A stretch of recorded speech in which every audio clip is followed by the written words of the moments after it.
Glória a Jesus. Podeis assentar, meus queridos irmãos. Saúdo a toda a igreja com a paz do Senhor Jesus. Hoje nós estamos adentrando ao terceiro capítulo de Apocalipse, onde nós iniciamos aqui as três últimas igrejas.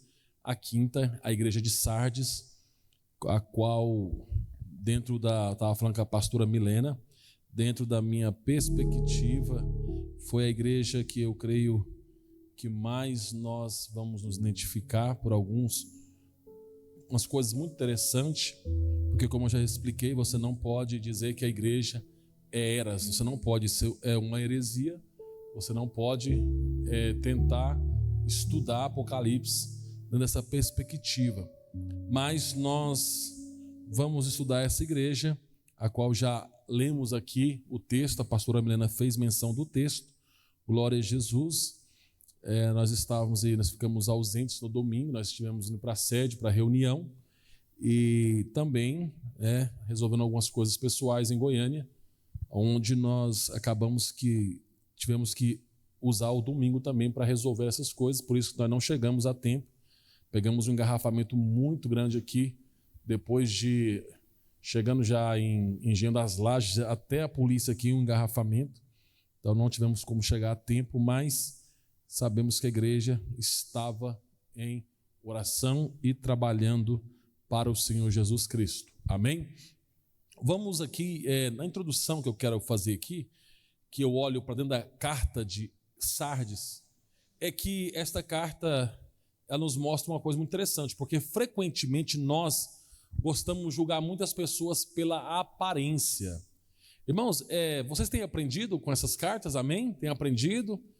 A minha preocupação aqui no culto é se vocês têm aprendido verdadeiramente sobre as igrejas, porque isso é muito importante para a nossa caminhada. Então, frequentemente, nós temos essa questão de julgarmos as pessoas pela aparência, né? Observando o comportamento, e tentamos assim entender os motivos, né? Que levam as pessoas a fazer certas coisas. Só que, porém, Jesus julga, ele não olha para a aparência, Jesus olha para o quê? Para o coração. Ele vê o caráter verdadeiro de cada pessoa e de cada igreja. Então, neste momento aqui que nós estamos aqui, o Senhor Jesus, ele vê o caráter nosso, ele olha para dentro do seu coração. Ele sabe o que passa no seu coração, ele sabe os desejos do seu coração, ele sabe os desígnios do seu coração. Mas olhando para dentro do nosso estudo das cartas, é uma coisa que eu quero que vocês entendam, que as cartas, quando Jesus fala a cada igreja, ele não está falando repreendendo o pastor, ele está repreendendo a igreja. Ele está elogiando a igreja, instruindo a igreja e trazendo uma promessa para a igreja. Todas as igrejas, como nós já falamos, recebem carta, mas toda a igreja ela representa as igrejas na totalidade. Ela não está ligada à nomenclatura, a ministério, Ministério Fama, Ministério de Campinas, Guará, não, é Presbiteriana Batista, não, aqui ele está falando a todas as suas igrejas. E aqui é interessante porque nós precisamos atentar, irmãos. Por que eu perguntei se você está aprendendo? Porque aqui está falando para a igreja. Então você tem que, enquanto membro da igreja, estar atento ao que o Senhor está falando. E o que acontece é aquela história. Tem partes, eu aprendo isso, que eu estou a ouvir a palavra de Deus, tem aquilo que eu recebo que me aprova como cristão. E essa hora eu dou glória a Deus. Essa hora que eu estou feliz porque eu estou nesse caminho e é o que eu creio. E já temos a parte onde nós somos corrigidos. E quando somos corrigidos e confrontados pela palavra, é a parte que eu glorifico também, mas peço a sua misericórdia de mim e me ajuda. Amém? Vamos falar aqui rapidamente, porque o contexto histórico de Sardes ele é importante para nosso entendimento.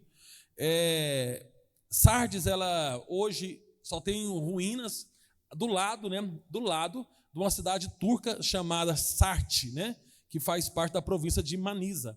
Então, ela existe lá as ruínas, e uma coisa interessante que ela foi a capital da província de Lídia, e logo depois a sede da província de Roma, né? E após as reformas administrativas de Diocleciano, ela continuou a pertencer a Roma depois durante o período bizantino.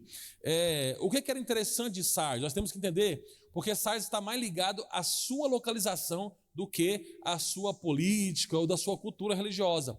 Nós temos que atentar em Sardes sobre a sua localização. Ela ficava localizada num vale muito fértil, né? É no vale do rio Hermo, não do rio Hermon, é do rio Hermo, e no pé do íngreme monte Timolo, que se chama, distância de cerca de 34 quilômetros ao sul desse curso de água aqui do rio Hermo. E a importância da cidade era devido ao seu poderio militar. Então a cidade ela tinha um poder militar muito impressionante em toda a sua história. E a sua localização era relevante, né? Ela situava num lugar muito fértil. O interessante é que ela ficou situada numa rota comercial muito importante no vale do rio Hermo, com a parte superior da cidade, o Acrópole, quase 500 metros. O que acontece? Aquela cidade ela estava em cima de um monte, ela estava já em cima do monte, pedregoso, né? E ela foi edificada, então ela estava 500 metros acima do nível normal das planícies ali da Palestina. Então isso trazia o quê? Porque isso já era uma estratégia de uma região militar. Então Sardes era uma região militar. Era considerada, irmão, uma cidade impenetrável. Ninguém conseguiria entrar quando ela estava no seu ágio, né, militar. Era entre os rochedos, era uma cidade edificada alta e em rochedos. Era uma cidade próspera, tinha ali passando à beira da cidade um riacho chamado Pactolos, um ribeiro que passava nessa cidade, onde ela no reino de Lídia, ficava ali um grande impacto sobre pedras preciosas, ouros, pedras preciosas, tecido e etc. E ela se tornou muito próspera. Então foi uma cidade próspera, capital, né, de Lídia, e em 1546 a.C., o rei Lídio, Croeso, ele foi derrotado, irmão, pelos persas, sobre, né, o comando de Ciro o Grande. O que é interessante nisso, nós observarmos, que como que aconteceu? Eles não conseguiam penetrar Sardes, só que, porém, os soldados persas, eles começaram a observar que alguns soldados saíam por uma espécie de uma porta ou de uma rachadura no muro, descia até o rio e voltava. Então o que aconteceu? Vocês vão pegar aqui já pela leitura, entenda isso. Então aquela cidade que era impenetrável, se sentia gloriosa por causa da sua riqueza, prosperidade e o seu poder bélico, eles agora, ninguém entrava naquela cidade, mas os persas observaram esse soldado descia e subia. E quando eles esperaram durante a noite, entraram na cidade e eles tomaram a cidade, por isso que usa a expressão ladrão, não sabe a hora que viria. Então, eles entram e tomam a cidade. A cidade, ela passou por essa situação, mas em 334 a.C., a cidade se rendeu a Alexandre o Grande, e em 2014 a.C., ela caiu outra vez, né, a Antíoco o Grande, o líder da Síria. Durante esse período, né, já adentrou a questão romana, aonde entra aqui na questão da Ásia, onde se tornou uma das 7 igrejas da Ásia, amém? Então eu quero que vocês fiquem atentos a essas coisas, esses detalhes que são muito importantes. É interessante que a carta, ela é uma carta de 6 versículos, porém eu creio que é a carta que nós vamos mais estudar, porque ela é muito incrível essa carta. Nós já vamos iniciar no versículo de número 1. Você percebe a autoapresentação de Jesus Cristo nesta igreja.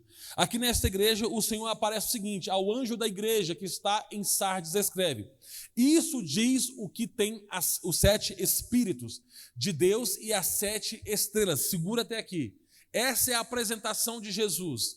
Ele diz que é aquele que tem os 7 Espíritos de Deus e as 7 estrelas, né? E o que é isso, pastor? O que seria esses 7 Espíritos? Aqui, irmão, fala da totalidade de Deus. O número 7 fala da perfeição, né? Esses 7 significa totalidade, significa soberania, perfeição divina, amém? Então está dizendo isso, mas agora os 7 Espíritos de Deus, mas nós sabemos também sobre as 7 estrelas. Observamos que em toda a Bíblia Sagrada, principalmente em Apocalipse, nós vamos observar o Senhor demonstrando essa essência da perfeição do Espírito de Deus. Apocalipse 4, 5, nós podemos observar que esses 7 Espíritos também são chamados de as 7 tochas de fogo, que são os 7 Espíritos de Deus. Vamos ler, por favor? E do trono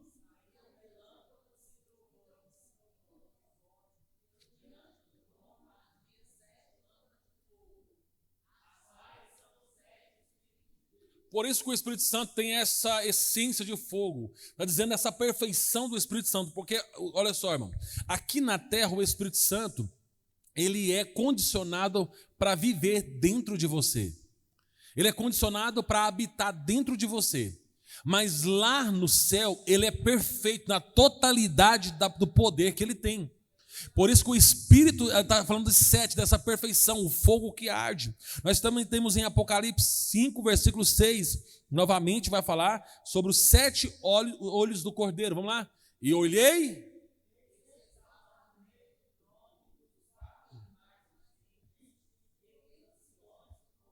Jesus.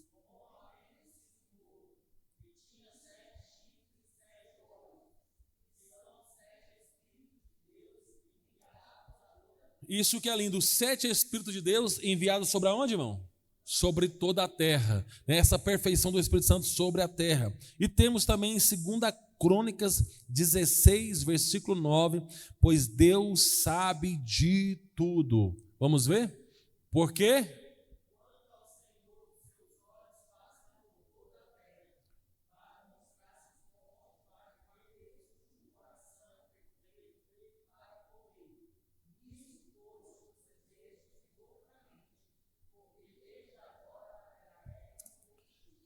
Por que eu terminei com esse versículo? Nós estamos falando dos 7 Espíritos de Deus que foi enviado sobre a terra. Então Deus vê tudo. Amém? Deus sabe tudo. Deus conhece todos. Então nós temos que entender que esses 7 Espíritos, os 7 olhos, os 7 tochas de fogo que são enviados sobre a terra é sobre o conhecimento, a soberania de Deus. Então, quando o Senhor se apresenta a Sardes falando, olha, aquele que tem os 7 Espíritos de Deus, ele está dizendo, eu conheço todas as coisas, eu conheço todas as pessoas, eu sondo o coração, eu sondo mente, eu sondo a minha igreja, eu sondo as pessoas. Vocês estão me entendendo, irmãos? E lá no versículo, voltando lá no versículo 1 do capítulo 3 de Apocalipse, ele também se apresenta que é aquele que tem o quê, irmão? As 7 estrelas. Nós já vimos sobre essa questão das 7 estrelas. Jesus não somente vê, mas aqui também nós percebemos que ele também controla. Ele segura os seus mensageiros nas mãos, ele passeia no meio da igreja porque ele conhece a igreja, então ele tem o domínio sobre a igreja. Apocalipse 1, 16, depois o versículo de número 20, por favor. Olha o 16. E ele...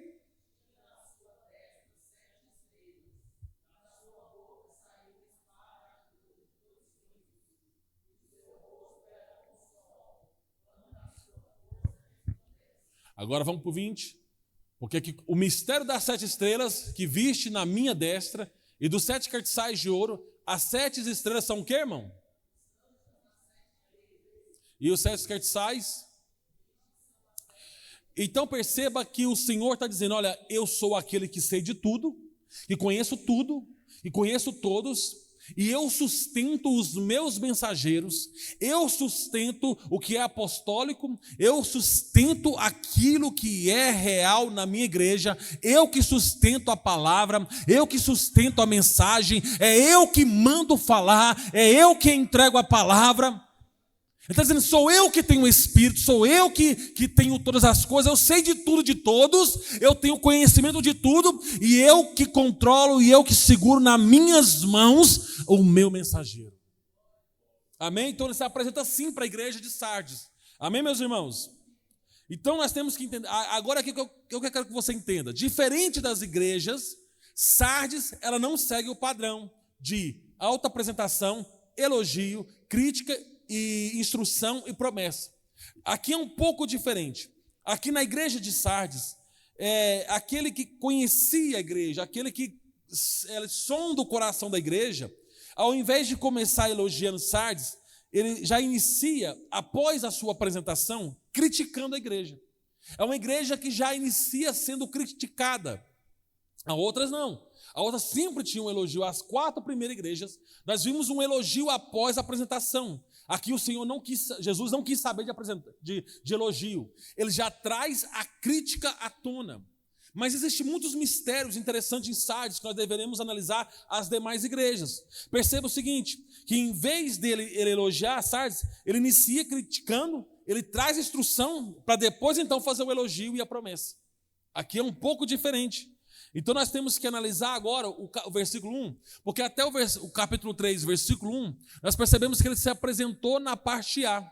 Mas na parte B, nós já vamos perceber que Jesus começa a trazer uma crítica, a fazer uma crítica à igreja. Ele diz assim, ó: conheço as tuas obras, que tens nome de que vive e estás morto.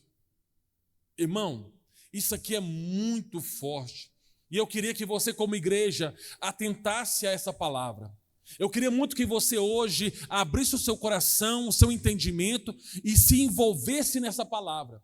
Porque aqui quem está falando é Jesus, está dizendo: olha, eu conheço as tuas obras, que tens nome de que vives e estás morto. Aqui não é Pedro falando, irmão. Você poderia até duvidar, mas aqui é o próprio Jesus falando: eu conheço as tuas obras. Você tem nome de que vive, mas está morto. Porque essa frase, irmão, ela ilustra perfeitamente a diferença de reputação e caráter. Aqui traz uma diferença enorme. Aqui revela sobre reputação e caráter. O que é reputação? É a fama da pessoa. É a fama de alguém ou de algo. É o que os outros acham, o que os outros pensam, o que os outros acham. Isso é reputação. E o que é o caráter? É a essência real da pessoa. Então, qual que é a fama da igreja? Que ela vive. Mas qual que é o caráter dela? Está morta.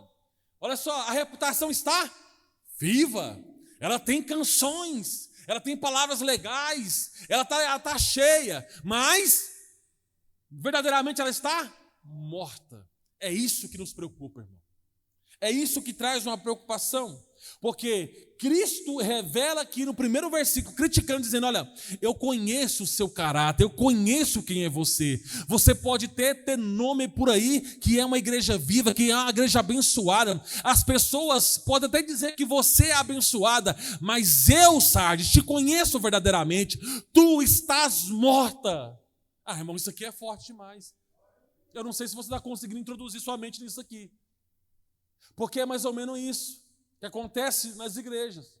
Nós olhamos e analisamos igrejas que estão vivas, não pela questão da sua identidade, do seu caráter, mas sim porque movimentos, por quantidade de carro que tem na porta, passa: olha, essa igreja está cheia de carro porque Deus está aqui. Quantidade de...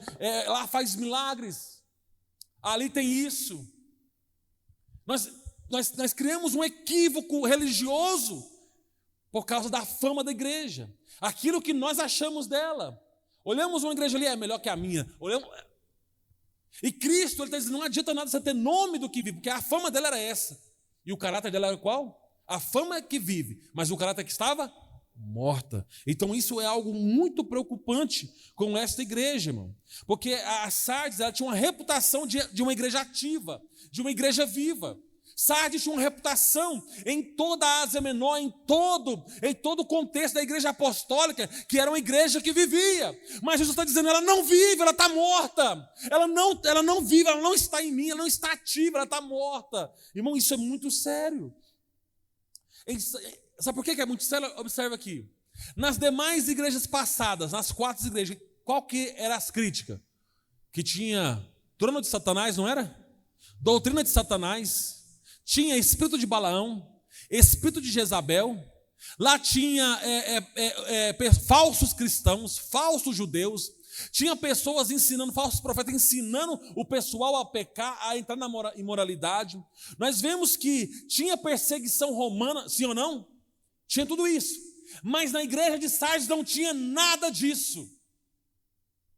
Sardes não tinha ninguém perseguindo ela. Não tinha ninguém perseguindo Sardes. Não tinha ninguém, não tinha nenhum trono de Satanás perto de Sardes. Não fala de idolatria em Sardes. Não fala dos cultos, das contaminações em Sardes.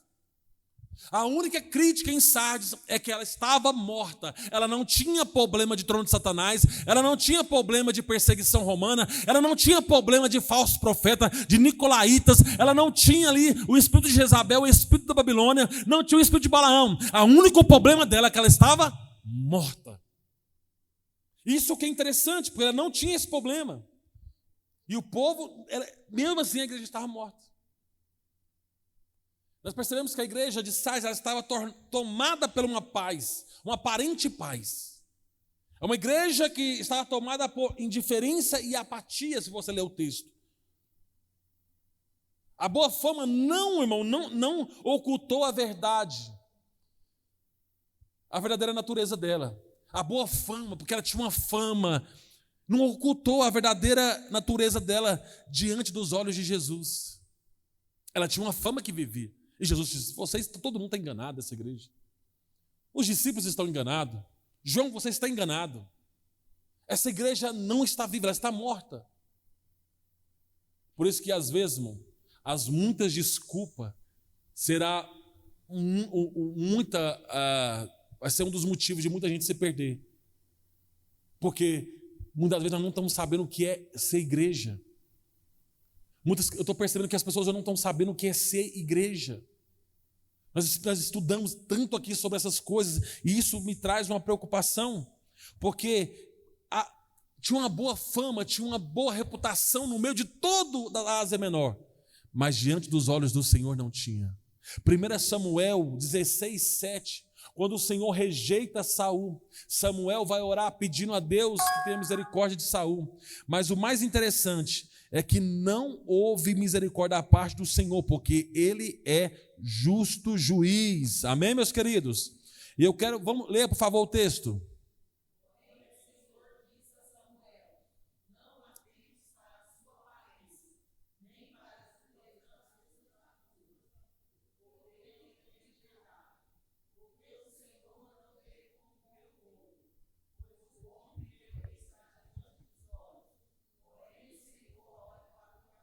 O Senhor olha para quem, irmão? Quando você olha para o coração, não é só Deus só quer o coração, não. Deus está olhando o que está dentro do coração. Não é que Deus só quer o coração. Deus está olhando o que há no teu coração. Porque o que existe no teu coração eu não posso acessar. E nem o que está no meu você não pode acessar. Então o Senhor está olhando para isso. O Senhor não olha para a aparência como nós olhamos. Porque até então a maioria das pessoas olha o quê? Uma igreja tem que ter poltrona, tem que ter isso, tem que ter aquilo, tem que ter isso. Uma igreja verdadeira tem que ter a aprovação de Cristo para ser igreja. Vocês entenderam isso, irmão? Não é a sua aprovação. Porque nós olhamos para a reputação, nós olhamos para a aparência. Nós olhamos para a aparência. E o que aqui está nos trazendo é o seguinte: eu não olho para a aparência. Eu não olho para regiões. Nós temos que olhar para a igreja e atentar se Cristo está nos aprovando. Se Cristo realmente me vê e te vê como vivos, como ativos, não como mortos. É por isso que quando eu falo da adoração, da expressão corporal, fala disso, porque se eu amo Jesus, eu sei o que eu canto, eu sei o que eu faço, eu tenho prazer no que eu vivo aqui. Uma igreja morta nunca vai ter prazer, irmão, sempre vai questionar, é moribundo, doente, não vai conseguir entender nada daquilo que Deus está falando. Uma igreja doente, uma igreja enferma, irmão, você pode se achar o melhor, mas se você não estiver aprovado diante de Deus, você não vai entender nada de Deus, nada sobre o que Deus, porque o que Deus está olhando não é a aparência, Deus está olhando para a sua identidade, para o teu caráter, para a sua veracidade como crente. E eu te faço uma pergunta agora a todos que estão aqui: como Jesus está vendo a Defama Águas Lindas? Porque até então que eu percebo que a maioria dos nossos irmãos põe o fardo sobre o pastor Eduardo. Porque é assim, irmão. Igreja sempre vai ser assim. Se dá certo, todo mundo é da igreja que deu certo. Se dá errado, o culpado é quem? E as pessoas esquecem que eles fazem parte do corpo. E muitas vezes um pastor fracassa porque os membros já fracassaram antes. Aqui que até então, se teve uma mensagem para esse pastor, é porque esse obreiro, esse mensageiro estava orando, esse mensageiro estava clamando. E nós queremos culpar o pastor, a liderança, e esquecemos que nós somos da igreja.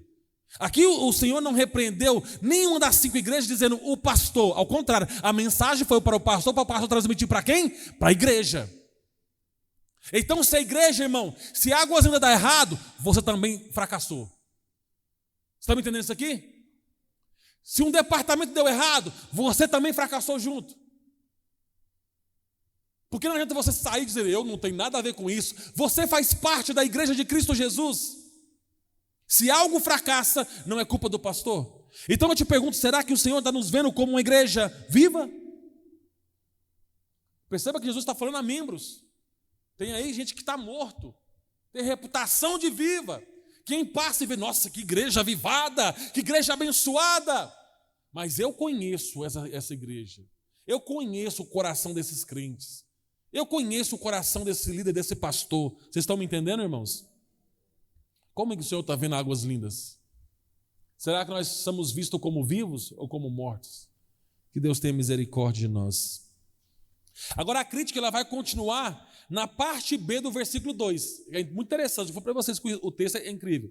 Na parte B do versículo 2, que vai dizer o seguinte: olha só, porque não achei as tuas obras perfeitas diante de Deus. Irmão, olha isso aqui. Tem gente que acha que prega demais, ensina bem demais. Tem gente que acha que se estivesse no lugar do pastor Eduardo, estaria fazendo outro nível. As pessoas não tinham saído, a igreja estava avivada. Mas esquece, será que o Senhor está achando, olha só, eu não achei perfeita, porque não são boas as suas obras diante do meu Pai. Porque o Senhor sabe o que nós fazemos. O Senhor Jesus está desaprovando qualquer serviço na igreja. O Senhor está dizendo, não dá certo. Jesus está dizendo, não aprovo as suas obras diante do Pai. Eu não aceito. Agora eu pergunto aqui, todos que estão aqui, porque obra, todo mundo faz. Não é só o pastor, todo mundo faz. Obra, eu aqui, até o irmão Edivaldo que está lá na frente, todo mundo está fazendo a obra. A sonoplastia faz obra. A mídia está fazendo a obra. As crianças estão trabalhando na obra. Todos aqui produzem obras.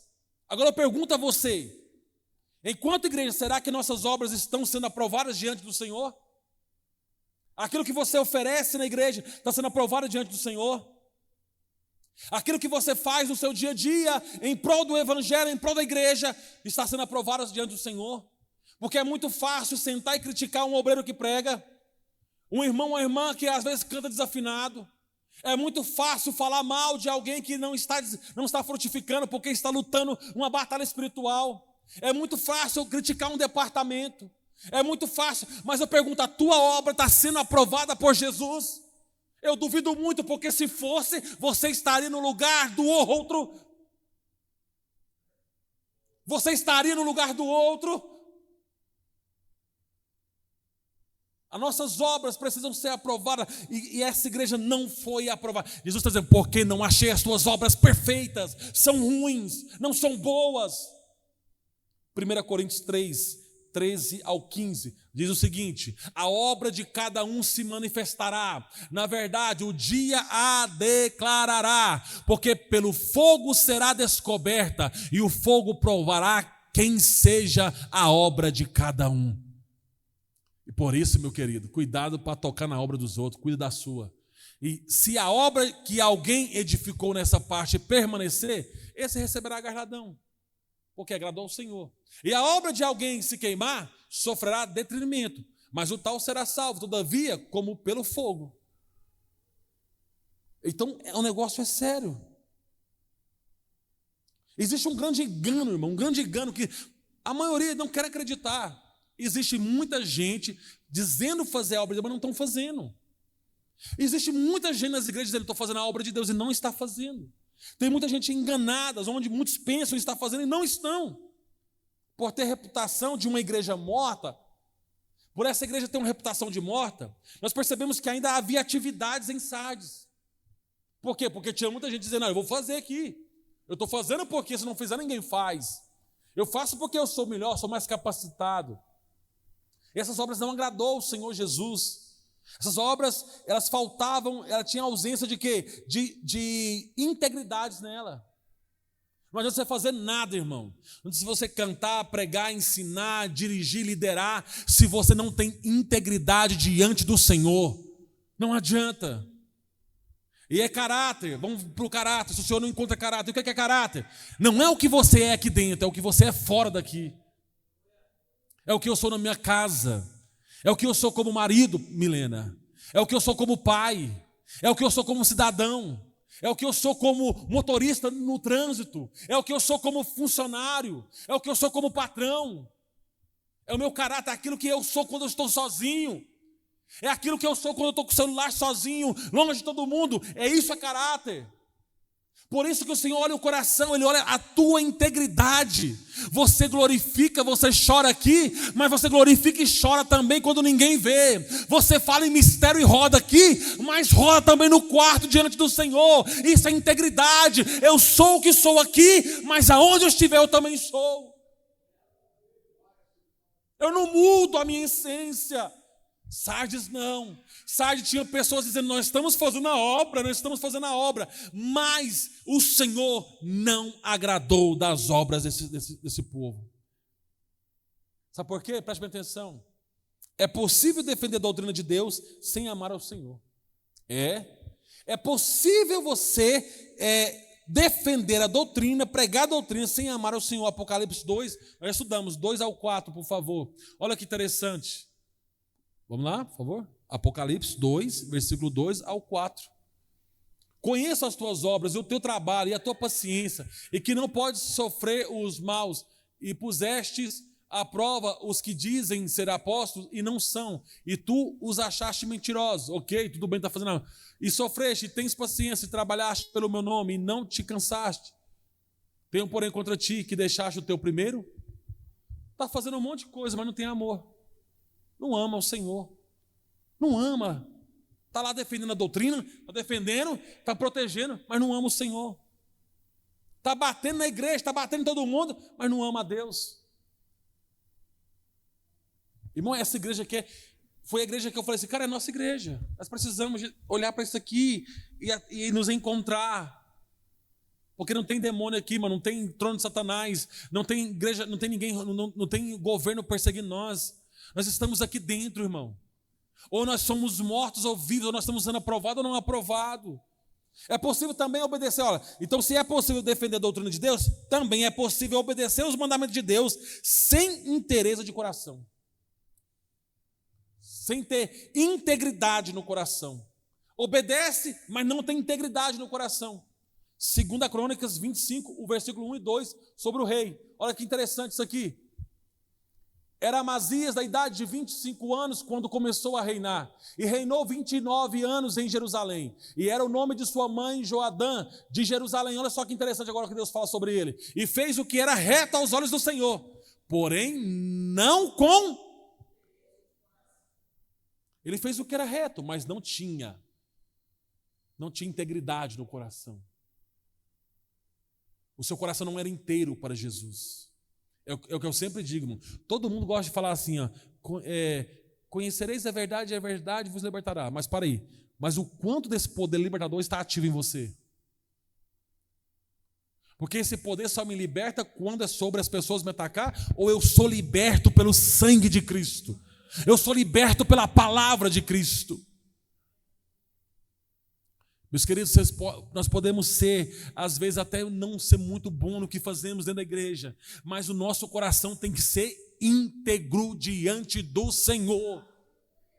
O Senhor tem que olhar para o teu coração. Ele não tem que olhar para você e achar você um super crente, irmão. Toda hora orando, toda hora jejuando, toda hora com a palavra. Toda hora eu tenho uma preguiça daqueles crentes que só fica aleluias, glória a Deus, irmão, né? Tudo que você conversa com a pessoa dá uma glória a Deus. Não é sobre isso, irmão. Sabe, essa santidade exacerbada fora da igreja. É sobre integridade diante do Senhor. É quando o pecado vem e você diz não. É quando a luta vem, você todo sacudido, todo arrebentado, e você diz, amém, glória a Deus. Depois de uma batalha todo ferido, você, eu continuo com Jesus. Integridade é sobre isso. É sobre não se ofender. É sobre olhar para a cruz. É entender que a sua maior motivação não é templo, não é oportunidade, não é homem. A tua maior motivação é o sangue do Cordeiro de Deus, é a cruz de Cristo e é a nova Jerusalém descendo do céu para nós. Então nós precisamos, é fácil, pode defender a doutrina sem amar ao Senhor, é possível obedecer os mandamentos de Deus sem interesse de coração, é possível fazer coisas certas com motivos errados, irmão. Por isso que muita gente faz a obra de Deus, dizendo que fazendo a obra de Deus e não está fazendo. Amém? Então essa é a crítica. A crítica está aqui. Está morta. E o outro ponto é que as obras não são aprovadas diante do Senhor. E isso me preocupa porque nós estamos falando de uma igreja de Apocalipse. E eu preciso saber se eu estou vivo ou estou morto. E se eu estou sendo aprovado por Deus as minhas obras. Porque não é o fato de fazer muito culto, muito evento que vai me aprovar. É o fato de quanto eu tenho me entregado a Jesus. Não é sobre eu tenho Jesus, é sobre o quanto Jesus tem de mim. Eu te pergunto, o quanto Jesus tem de você? Ah, eu tenho Jesus. Todo mundo fala isso, irmão. Eu tenho Jesus.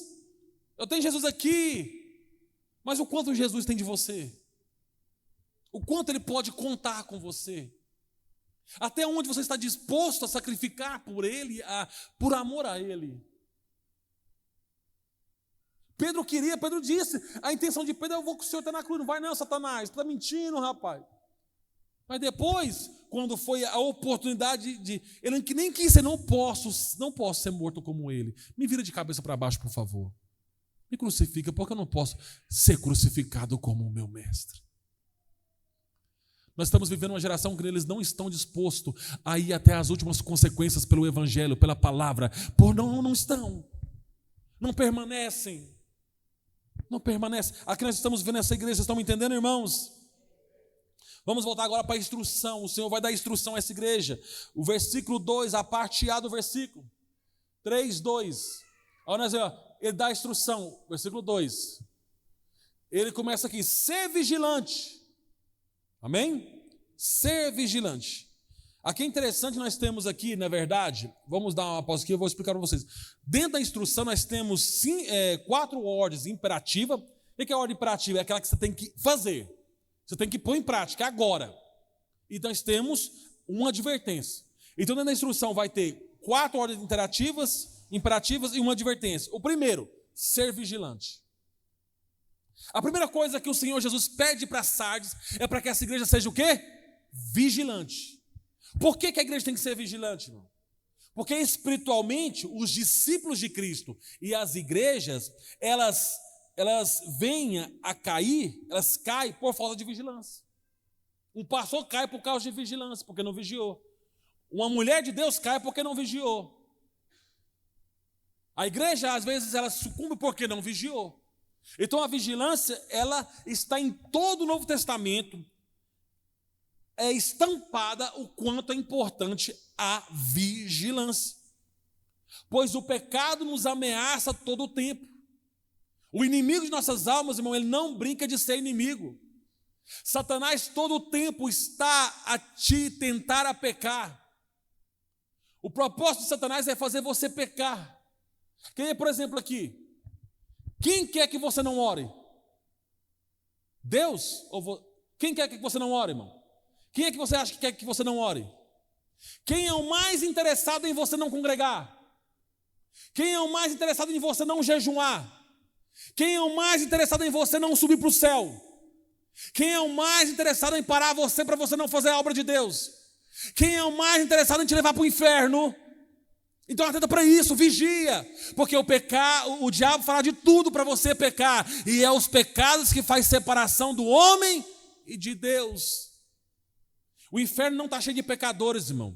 O inferno está cheio de pessoas que não se arrependeram. Guarda isso no seu coração. O inferno não está cheio de pecadores. O inferno está cheio de pessoas que não se arrependeram. E lá no céu está cheio de pecadores que se arrependeram dos seus pecados, das suas falas, comportamentos. Ah, meu querido irmão, isso aqui é muito forte para nós. Eu não sei se você está recebendo isso, porque eu passei o dia todo recebendo isso no meu coração. Mateus 26, 41. O texto diz o seguinte, leia.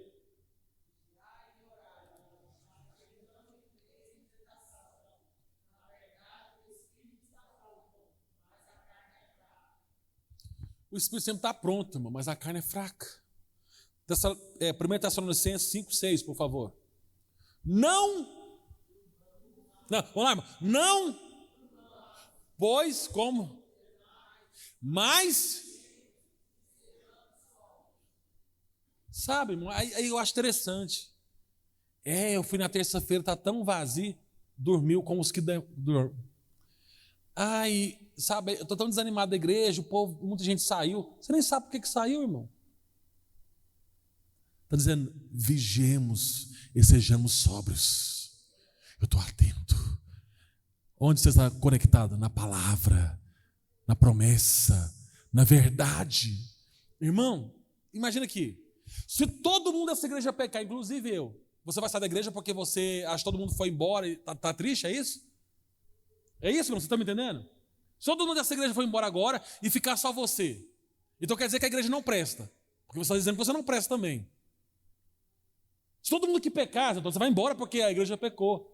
Ou você vai dobrar os teus joelhos e vai começar a clamar ao Deus do céu. Vocês estão me entendendo, irmãos? Nós temos essa síndrome de Lúcifer, de querer trazer a tristeza geral.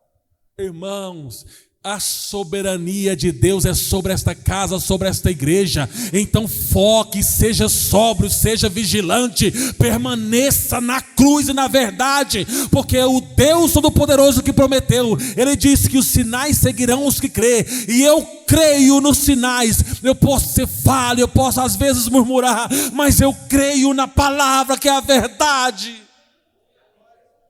A minha estrutura pode ser fraca, mas o meu Deus é forte. As minhas emoções podem estar desabando, mas Jesus é fiel. Ele não muda e jamais mudará. É por isso que nós precisamos ser fortes e permanecermos vivos.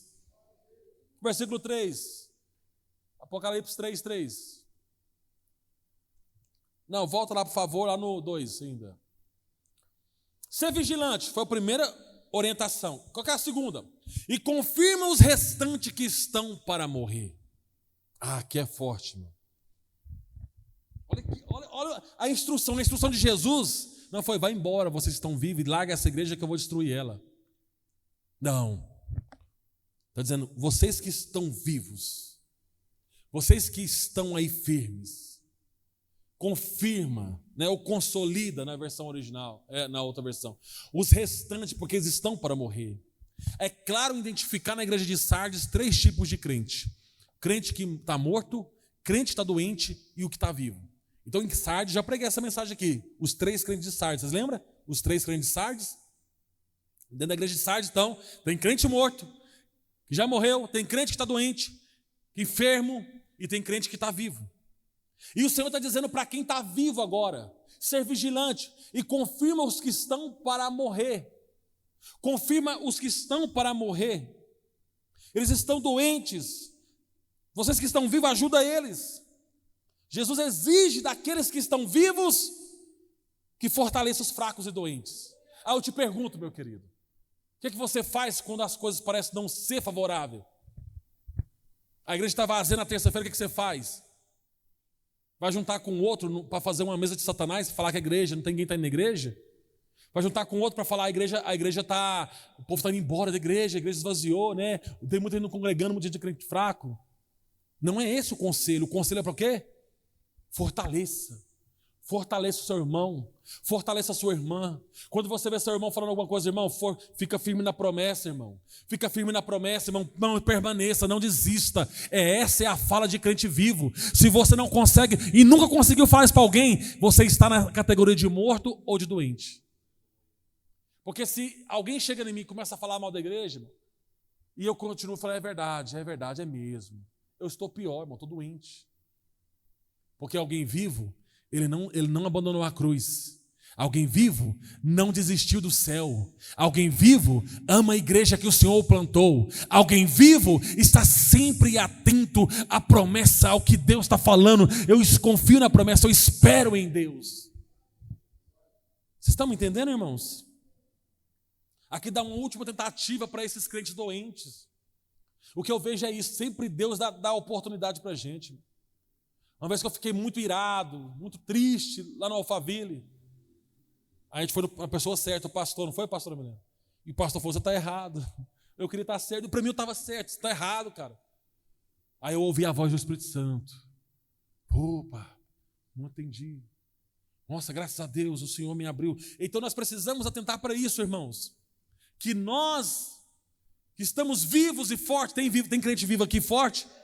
Fortaleça quem está fraco, vá atrás de quem está fraco, ligue para alguém que está fraco, diz, irmão, tu perdeu a palavra de hoje, foi uma bênção, Jesus falou com a igreja. Ao invés de ficar, o pastor fala rápido demais, o pastor fala o português errado demais, ixi, o louvor não foi legal. Ah, demônio. Judas 20 e 23. Judas 20 e 23. Mas vós, amados, edificando-vos a vós mesmos sobre a vossa santíssima fé, orando no Espírito Santo. Sabe o que é orar no Espírito Santo? Orar em línguas. Próximo versículo. Conservai-vos a vós mesmos no amor de Deus, esperando a misericórdia de nosso Senhor Jesus Cristo para a vida eterna. Versículo 22. E apiedai-vos de alguns. Olha aqui. Primeiro falou da santidade de alguém, da fé de alguém. Agora está dizendo, e apiedai-vos de alguns, tenha piedade de alguns, usando de discernimento. Você tem que ter discernimento, irmão, para olhar para alguém e ajudar alguém. Próximo versículo. E salvai alguns com temor, arrebatando-os do fogo, odiando até a túnica manchada da carne. Olha que texto mais lindo. Está dizendo, você que é forte, você que está vivo, você tem fé, você está na esperança, você tem que ter o Espírito Santo de Deus. Salva alguém, cuida de alguém, ajuda alguém, fortaleça alguém que está caindo. Vocês estão me entendendo, igreja? Amém? Então consolida, o resto estão para morrer. Não deixa ninguém morrer do teu lado não, irmão. Está vendo alguém morrer, sucumbir, que vai atrás. Eu sei aqui que muitos irmãos aqui sabem disso, que muitos dos irmãos que foi sucumbindo, nós tentamos até o último, foi igual o texto aqui, foi tentativa de resgate, não foi, irmãos? Vem cá, vamos sentar, vamos conversar, vamos alinhar. Vem cá, vamos sentar. Não quiseram, não teve jeito. Nós tentamos com muitos, choramos por muitos, lágrimas na madrugada por muitos. Se eu falar para você que dos irmãos nós chegamos aqui e foram embora, nós não tentamos, é mentira, tentamos com todos, e quem está do nosso lado viu nós tentando, amando, cuidando, orando no Espírito, dizendo, fortaleça, levanta, vamos trabalhar, não foi assim, irmãos? Vamos embora para frente. Mas quando a pessoa não quer, irmão, tomar o medicamento para ser curado, não adianta. Você precisa, e às vezes o medicamento é amargo. É igual quando o João pega o livrinho e come amargo. É horrível, irmão. Às vezes o medicamento que cura a alma e espírito é terrível de tomar, mas depois que você toma, ele tem um resultado extraordinário. Você fica saudável e vivo de novo para trabalhar para o Senhor, amém? Agora pode ir para o versículo 3, lá de Apocalipse 3. Agora aqui, irmão, tanto que isso que é poderoso, irmãos, olha isso aqui. Isso aqui eu lembrei demais de tudo que Deus já usou os irmãos, e me usou, e já usou outros irmãos para fazer. O terceiro, a instrução de Cristo, olha só. Lembra-te, pois, do que tens recebido e ouvido, e o guarda, e guardai-o. Irmão, não é possível que ninguém vai entender isso aqui. Lembra-te, pois, do que tens recebido e ouvido, e guardai-o.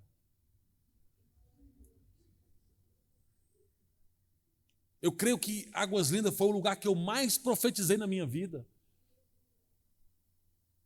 Sabe, lá no Alphaville servimos, tal, tivemos trabalho de libertação, fomos para o Aeroporto Sul, foi muita libertação lá, a pastora Milena, e aqui foi muito profético, até hoje é muito profético. Romário falou esses dias aqui, se nós não tivermos cuidado, não vamos ouvir a voz de Deus.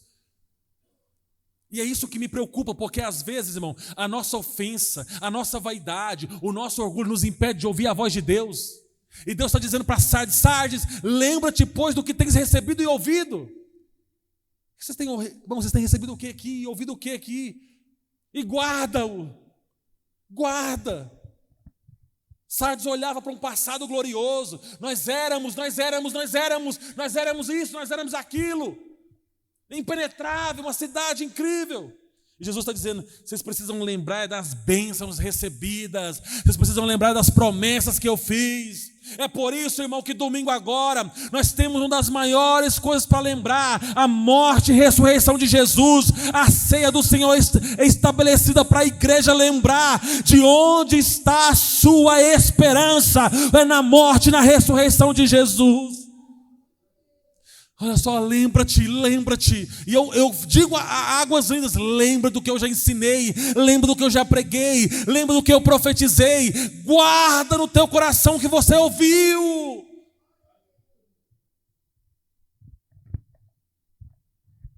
Nós temos que valorizar, irmão, essa comunhão com Deus. Porque é através da palavra. 2 Pedro 1, 8 e 9. Glória a Jesus. Porque se em vós houver e abundar essas coisas, não vos deixarão ansiosos nem estéreis no conhecimento de nosso Senhor Jesus Cristo. Está falando sobre você, a palavra. Se abundar a palavra, a profecia, você não ficará ansioso, nem vai ficar estéril, você vai produzir. Próximo versículo 9. Pois aquele em que não há essas coisas é cego. Quem não consegue ouvir, quem não consegue absorver a palavra é cego. Nada vendo ao longo. Por quê? Porque o que é profético você está vendo, irmão, no sobrenatural, você não está vendo no físico. Quantas coisas eu profetizei e tem pessoas que não pegaram? Havendo-se esquecido da purificação dos seus antigos pecados. Isso é muito sério, amém? Mas não é só suficiente lembrar do que ouviu, irmão. Precisa guardar a palavra do Senhor. O evangelho não é para ouvir. O evangelho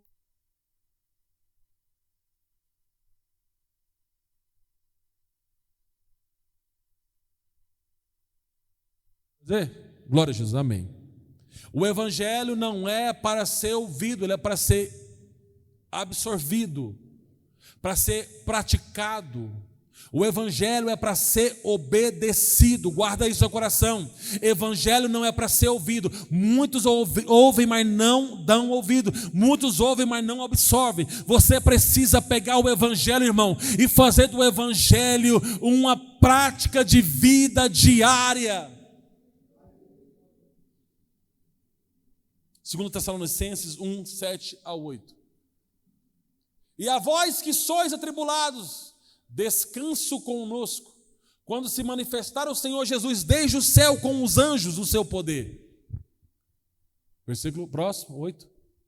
Com labareda de fogo, olha que texto lindo, tomado vingança dos que não conhecem a Deus e dos que não obedecem ao evangelho do nosso Senhor Jesus Cristo.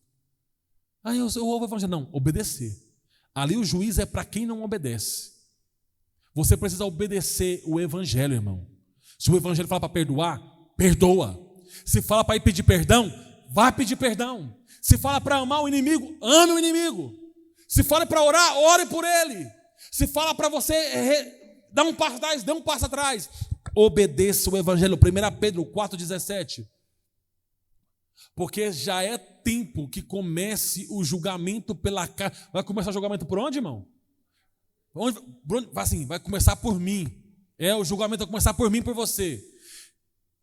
Porque já é o tempo que começa o julgamento pela casa de Deus. E se primeiro começa por nós, qual será o fim daqueles que são desobedientes ao evangelho de Deus? Quem não obedece o evangelho? Quem não vive o evangelho? Irmão, se você não está entendendo isso aqui é glorioso, essa carta. Amém? Então, lembra, pois, do que tem recebido, do que tem ouvido, e o que, irmão? Depois de ouvir e receber, faz o quê? Guarda e obedece. Amém? O quarto, o Senhor pede logo após, né, aguardar, volta lá, não, versículo 3. O Senhor agora, mais uma vez, todas as igrejas iam falar para a igreja se arrepender. Sem arrependimento não tem céu. Os crentes desobedientes de Sardes teriam que arrepender para voltar às obras da obediência. Arrepender é voltar atrás, irmão. É perceber o que você fez e voltar atrás. É dizer, opa, arrependimento é a coisa mais linda na sua vida, na minha vida. É a certeza da misericórdia de Deus, porque quem se arrepende alcança a misericórdia, e quem não. Essa é sempre o que Deus está pedindo, Jesus está pedindo para as suas igrejas. Amém? Vamos aqui para nós adiantar a advertência. Vamos ver agora a advertência. Porque nós vimos aí quatro orientações, ordens imperativas que tem que fazer, e agora, qual que é a advertência de Cristo? Porquanto se não vigiares, ali ó, logo após, se não vigiares, virei sobre ti como um ladrão, e não saberás a que horas sobre ti virei. Essa expressão do ladrão aqui está fazendo alusão a quem, irmão? Não à volta de Jesus, mas aos soldados persas. Vocês lembram que eu falei no começo? Que eles eram uma cidade impenetrável. Os soldados persas viram descendo e subindo, eles entraram de noite como ladrão, e eles não perceberam e tomaram a cidade. Jesus está dizendo novamente, ó, se vocês não se arrepender, não mudar, se vocês não seguir as 4 ordens que eu vos dei, eu virei sobre vocês, vocês não vão perceber, a hora que vocês não perceberem, e vou tomar de vocês. Vocês têm que se arrepender, não tem conversa. Então perceba que também essa mesma expressão Jesus usou sobre a sua vinda também. E assim tanto o apóstolo Paulo na igreja de Tessalonicenses e Pedro também usou que o Senhor Jesus viria como ladrão, mas ele está falando sobre o arrebatamento. Aqui não é sobre o arrebatamento. Aqui é trazendo, vocês ficam sempre olhando para o seu orgulho do passado, mas se vocês não se arrepender, eu virei como ladrão. Lembrando, da mesma forma que foi naquele ano, há 500 anos antes de mim, eu virei da mesma forma e vocês não vão perceber. Amém, meus irmãos? Aí agora nós vamos para o versículo 4, aonde aqui nós vamos encontrar o elogio. O elogio, ele antecede a promessa. No meio, aqui o que é interessante, no meio de uma igreja morta, Jesus encontra o quê, irmão? Crentes fiéis. A coisa mais linda é crente fiel, irmão. A coisa mais linda é crente fiel. É o que eu falo para vocês. Crente fiel, você nunca vai ver ele no trabalho. Crente fiel, você nunca tem que chamar a atenção deles. Crente espiritual, irmão, você não dá trabalho. Espiritual, não estou falando espirituoso. Espiritual não dá trabalho, não dá confusão, só soma, só produz, só dá fruto. Aqui em Sardes, ó, mais, vamos ler, mas também tem o que em Sardes? O que? Algumas poucas pessoas que não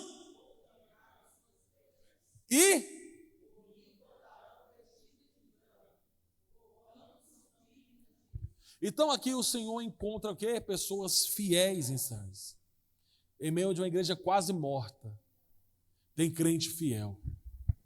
Eu lembro do pastor Sandro Fontoura contar o testemunho, acho que eu contei aqui, aonde uma certa igreja em um litoral ligou para ele e disse, olha, vimos o seu vídeo na internet, queremos que você venha pregar aqui. E ele chegou lá, ele conta essa história para mim e também tem um testemunho, eu creio que tem não sei se... Ele contou para mim também essa história. Ele falou que quando ele chegou lá, quando chegou lá ele caçando alguém vestido de terno, um pastor, tinha um cara com uma barbona desse tamanho, de bermuda e camisa regata. Ô pastor, aqui sou eu sou o pastor que vim buscar o senhor. Ele já achou estranho. Porque por mais, irmão, que você... É igual eu falo, uso e costume é uma coisa, mas indecência e imoralidade é outra. Viu? Guarda isso. Lascívia não tem nada a ver com uso e costume, porque às vezes o uso e costume pôs lascívia também. Mas prudência e zelo é outra coisa. Aí o pastor foi e falou, pastor, é o seguinte, pegou ele lá, agora que depois, já na hora do almoço, vou levar o senhor no hotel, 5 horas, o nosso grupo de obreiro faz caminhada e banha na praia aqui. Ó. Ele falou, não, companheiro, eu vou ficar para a minha noite no culto. Nós chegou no culto, irmão, todo mundo igual o pastor, todo mundo de bermuda, camisa regata na igreja, porque Jesus é light, irmão. Jesus é light. Nós que somos retrógrados. Aí ele pregou a mensagem. Ele falou assim que no outro dia tinha um culto de manhã. O pessoal já chegou com calça, camisa e muito já sem barba. E o poder de Deus caiu. Quando foi no culto da noite, não tinha mais ninguém de barba, ninguém de bermuda e camisa regata. Os obreiros estavam de terno, o povo de terno, e ele não pediu nada. À noite, uma irmãzinha pediu, no meio da pregação, eu posso testificar? Uma senhorinha pegou o microfone e disse, pastor, tem mais de 10 anos que eu permaneço nessa igreja e eu tenho orado para que Deus viesse trazer um avivamento aqui para essa igreja. E Deus usou o Senhor para esse avivamento. Sabe, meus irmãos, aquela irmã não foi embora da igreja, não abandonou seus pastores. Enquanto o seu pastor estava morto, a igreja estava morta, ela tinha alguém viva lá. E Deus ouviu a oração. Deus ouviu a oração de Ana quando ela não tinha esperança. Deus ouviu o clamor do povo quando estava no Egito, dizendo, nos ajuda. E Deus levantou Moisés. A coisa mais linda, irmão, é ver crente de verdade orando. Talvez para a nossa mudança nós estamos precisando de crentes vivos, permanecendo fiel ao Senhor. O Senhor olhar, tem crente fiel ali. Qualquer nível de deslealdade, de infidelidade, isso é o diabo. Você deu legalidade ao diabo. Se eu olho para mim e vejo qualquer, eu dei lugar. Se eu estou sendo um crente rebelde, um crente morto, um crente vazio, eu dei lugar, eu preciso tirar, expulsar e dizer, Jesus, esse lugar é só seu, não pertence a ninguém mais. Então eu tinha crente fiel naquela igreja, amém, irmãos? Aí as promessas vêm, vai dar tempo. Possui 5 aspectos para os fiéis e os vencedores. O primeiro, que já está nesse versículo, que após falar que poucas pessoas não se contaminaram, suas vestes e comigo andarão vestidas de branco. Então andarão de branco junto comigo. Olha que lindo, irmão. Jesus está dizendo para esses crentes fiéis, olha, eu nem estou aí. Tem um monte de gente que está morta. A perspectiva da igreja de Sardes é terrível. Só que eu percebo que vocês, mesmo aí, não contaminaram suas vestes. Sabe o que o Senhor me falou, irmão? Espírito Santo. É que tem gente que além dele sujar a veste dele, ele põe a mão na lama e tenta sujar a sua. Sabia disso? Isso acontece muito. Tem gente que além dele sujar as suas vestes espirituais, ele põe a mão na lama e sai atrás de você para passar a mão nas suas vestes, para te contaminar. Porque todo desleal, amor, ele tenta levar alguém com ele. Ele nunca vai sozinho, ele nunca ele tenta levar alguém com ele. Já percebeu isso? Todo rebelde tenta levar alguém com ele. Aqui não, irmão. Aqui tinha as pessoas que não se contaminaram. Não contaminaram. Eles já andavam com vestiduras brancas, sem mancha de pecado em Sardes. Enquanto a igreja estava morrendo, ali tinha poucos fiéis que estavam com as suas vestiduras brancas. E é assim que você tem que olhar, irmão. Eu estou aqui debaixo de uma promessa, de uma palavra, eu estou guardando o meu coração. Eu estou firme aqui nesta noite. E eu vou andar com Jesus de branco, de vestes brancas. Amém? Glorifique a Deus, irmão. Creia nessa palavra. Porque agora eles têm uma promessa. Vocês não se contaminaram, agora vocês vão também andar comigo. Vocês vão usar roupas brancas. Porque isso, o que quer dizer isso? Representa, irmão, a vitória final sobre o pecado. Apocalipse 19:8. E foi-lhe dado que se vestisse de linho fino, puro e resplandecente, porque o linho fino são a justiça dos santos. A sua justiça, irmão, em Deus te faz vestir de branco. A injustiça te suja. Falar mal do próximo te suja. Atacar a autoridade espiritual da igreja te suja. Atacar o irmão coitadinho da igreja te suja. Atacar a mensagem te suja. O pecado aí fora te suja. Mas a justiça, como nós vimos aqui, e foi-lhe dado que vestisse de linho fino, puro, resplandecente, porque o linho fino são a justiça dos. E quem é os santos? Somos nós, aqueles que fomos purificados e lavados de todo o pecado. Amém? Aí o segundo ponto. Próximo versículo, por favor. Não, pode voltar lá, volta. Volta lá, Maria Eduarda, é só clicar um botãozinho aí, minha filha. Apocalipse 3, versículo de número. Aí vai dizer assim, ó: andarão vestidos de branco, porquanto são o quê, irmão? Dignas disso. Será que se hoje Jesus voltar, nós somos dignos disso? Você somos dignos disso? Se Jesus voltar agora, seremos dignos de andar com Ele de branco, de vestes limpas? Por quê, irmão? Por que esses fiéis são dignos? Não é por mérito próprio, não é porque eles é bom, mas porque eles foram salvos pela graça de Jesus, de Deus, e permaneceram na graça, e andaram nas boas obras que foi determinada por Deus. Olha aqui, você só anda em caminhos tortuosos porque você que escolheu. Só andamos em caminhos errados porque escolhemos. Deus não fez caminhos ruins para você andar. Você anda nele porque você teve um desvio, teve um problema e andou. Porque o Senhor preparou para os salvos para andar em toda boa obra. Amém? Vamos ver Efésios 2, do 8 ao 10?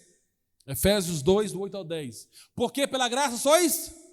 Por meio da fé. Isso não vem de vós, é dom de quem? Próximo versículo. Não vem das obras, para que ninguém se glorie. Porque somos feitura sua, criados em Cristo Jesus. Para quê, irmão? Para as boas, as quais Deus preparou. Para quê? Percebeu isso? Nós só andamos em coisa errada porque nós escolhemos. Se eu tenho um caminho estreito, apertado para andar, uma porta estreita e o caminho apertado, eu desviei da rota. Eu segui a orientação errada e me perdi. Porque nós fomos chamados e escolhidos, salvos para andar em boas obras. Amém? Por isso você vai ser digno, porque você anda em boas obras. Amém, meus queridos? Terceiro, verso 5 agora. O vencedor, verso 5, Apocalipse 3, 5. O que vencer, agora está falando do vencedor, olha só, o que vencer será vestido de vestes. Agora que perceba que não é somente para os fiéis de Sardes, mas para todo que vencer será vestido de vestes brancas. Então nós temos a mesma promessa, nós teremos vestes brancas de pureza e vitória. As pessoas vestidas de branco, irmão, participarão da grande festa de louvor ao Cordeiro de Deus. Eu e você, irmão, com nossas vestes brancas nós participaremos. E já está registrado você lá, sabe aonde?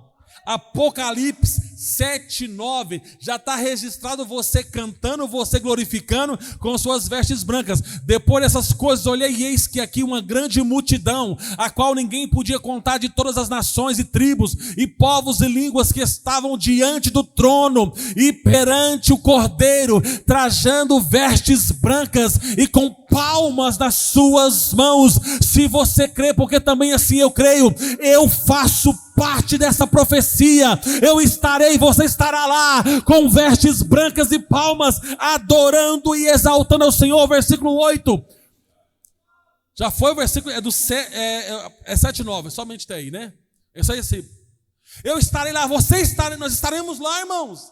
Esse texto fala do futuro, a igreja ainda não chegou lá. Aqui está falando do arrebatamento, quando todo mundo chega lá. Eu e você, se nós permanecermos vivos, nós vamos estar lá. Você pode glorificar o Senhor? Diga obrigado, Senhor, por me inserir já nesse grupo, me inserir no capítulo 7, 9 de Apocalipse. Eu estarei lá com vestes brancas, porque você é digno. Amém? Então essa é a promessa. Vamos para a quarta promessa. Versículo, volta lá, Apocalipse 3, 5. Aí diz: e de maneira nenhuma arriscarei o seu nome do livro da vida. Jesus não vai riscar. Jesus, ele tem os nomes dos vencedores. Ele tem o nome dos puros. Ele não vai apagar de forma nenhuma quem é puro.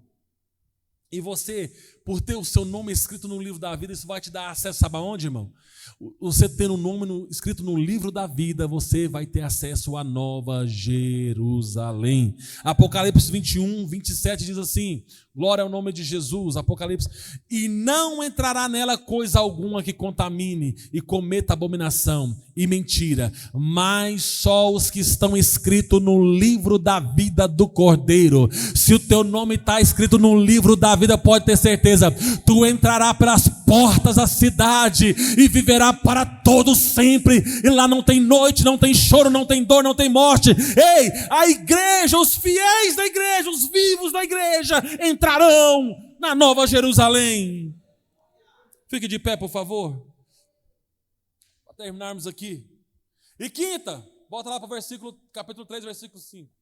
E no final diz: e confessarei o seu nome diante do meu Pai e diante dos seus anjos. Imagine, irmão. Ei, imagina isso aqui, olha, conjectura comigo aqui, por favor. Tu vai chegar na glória, no céu. Aleluia. Tu vai chegar na glória no céu, irmão. Esse texto está dizendo aqui: confessarei o seu nome diante do meu Pai e diante dos seus anjos. Olha que lindo isso aqui. Imagina isso aqui, pastora Milena, eu vou falar com você. Jesus pegar na tua mão, pastor, e chegar diante de Deus e falar: Pai, anjos, essa é a Milena. Imagine, irmã Maria, o Senhor pegando na tua mão e dizer: Pai, essa é Maria Queiroz. Anjos, é ela, que eu falei aqui várias vezes. E ela está aqui porque ela foi digna, fiel. Ela não se corrompeu, não se contaminou. Ela não me perdeu de vista. Ela não me perdeu nas multidões das águas do mundo.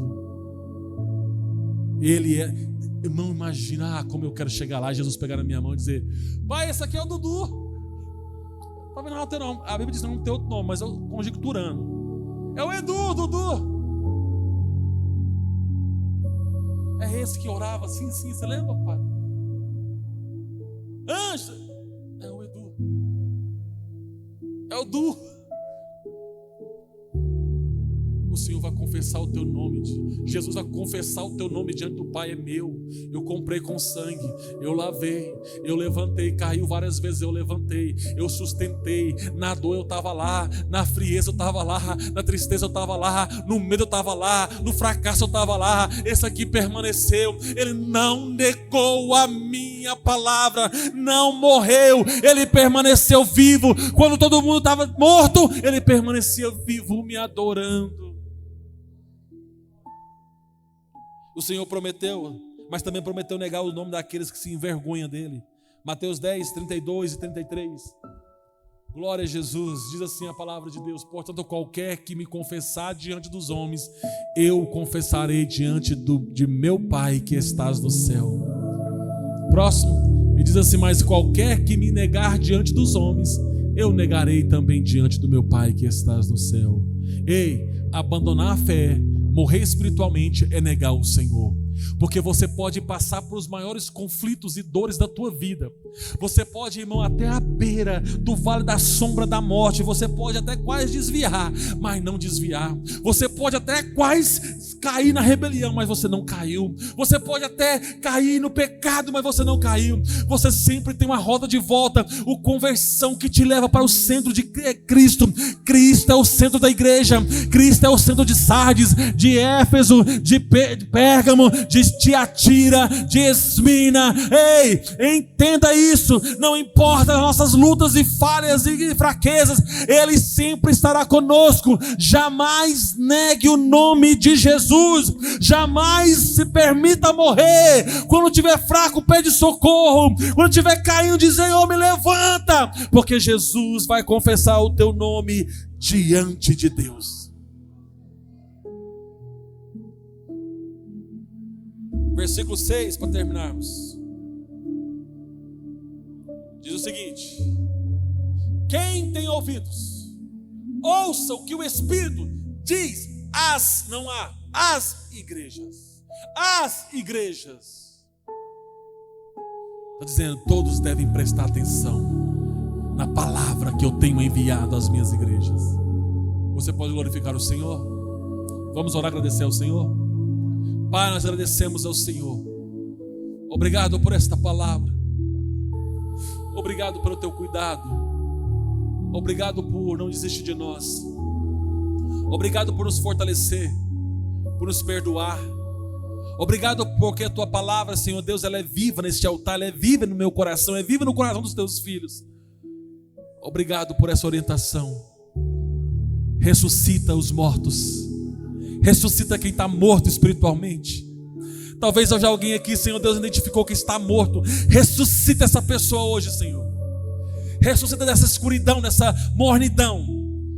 Se há alguém que ainda está enfermo espiritualmente, traz cura, Pai. Cura essa alma, cura essa vida. E preserva aqueles que estão de pé. Nós estamos aqui para ouvir sua palavra, ouvir sua voz. Que a bondade e a graça do Senhor nos acompanhe. E nós aguardamos ansiosos pela entrada nos portões eternos, para contemplar a formosura do nosso Deus. Obrigado, Jesus. Obrigado por tudo. Meus queridos irmãos, quinta-feira nós temos os IDs. Nós temos os trabalhos dos IDs. Invista, se envolva, leve pessoas, corra atrás de almas. Corra atrás, tem alguém gritando, tem alguém precisando de você, tem alguém precisando da sua palavra profética, da sua mão amiga. Alguém está gritando, alguma família está pedindo aí socorro. Olhe e seja atento. Levanta e vai, você tem uma Espírito Santo de Deus. Povoe o céu. O céu não pode ser vazio, o céu tem que ser populoso, irmão. Eu não posso crer que o céu vai ter menos pessoas do que o inferno. Não posso crer nisso. A salvação, ela é maravilhosa. Leve a palavra. Sexta-feira nós estaremos aqui em vigília de oração. É uma vez no mês, das 21 às 0 horas. Vigília de adoração, de busca e quebrantamento. Que Deus abençoe os irmãos, que Deus possa levar todos em paz, suas famílias. Está terminado em nome de Jesus. Se você pode glorificar o Senhor, glorifique a Ele. Glória a Jesus.